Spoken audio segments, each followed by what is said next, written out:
Rizky. Terima kasih banyak Pak Ketua sudah berikan kesempatan untuk bertanya atau memberikan pandangan.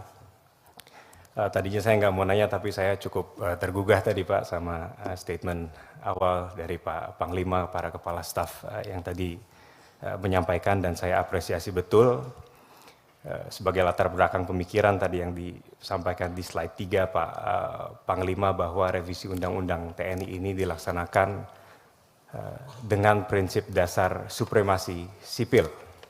Itu sangat penting untuk kita garis bawahi, bahwa terjadi percikan-percikan dalam konsultasi terhadap publik yang terjadi akhir-akhir ini.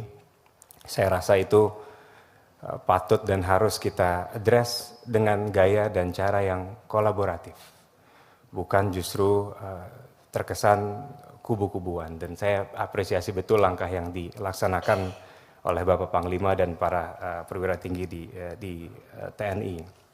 Kemudian saya juga tadi senang mendengar paparan dan semakin merasa aman TNI di bawah kepemimpinan Pak Panglima, para kepala staf dan para perwira tinggi yang hadir di sini. TNI bisa ke depan lebih sukses kembali, sehingga kalau ada kita berikan ruang di dalam revisi Undang-Undang TNI ini kepada Bapak Presiden untuk memperpanjang masa dinas jabatan Bapak-Bapak semua, saya kira itu keputusan yang baik.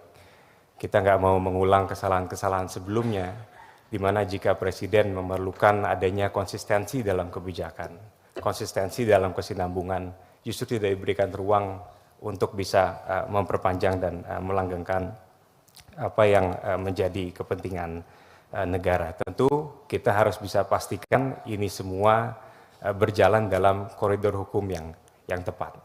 Satu hal Pak yang saya ingin garis bawahi, tadi Pak Panglima menyampaikan visi misi yang saya ingat betul waktu itu disampaikan kepada Komisi 1 periode kemarin dalam visi misi Bapak kepada kami terkait dengan well trained, well equipped, well organized, dan well paid ini. Ini kan berkaitan dengan anggaran Pak.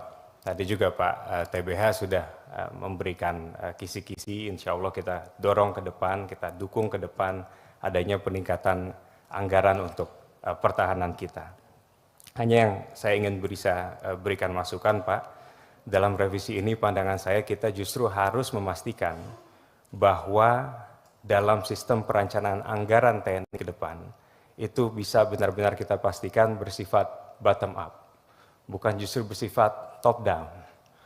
Kita ingin melihat ke depan akan semakin ada keselarasan antara apa yang dibutuhkan oleh para prajurit kita, yang mengerti ini tentu para kepala staf dan para Pak Panglima, itu benar-benar diberikan perhatian dan dilaksanakan oleh pemerintahan negara. Ini sifatnya lebih ke hubungan antara TNI sebagai end user dengan Kementerian Pertahanan dan pemerintahan negara. Mungkin itu Pak Ketua, terima kasih. Terima kasih.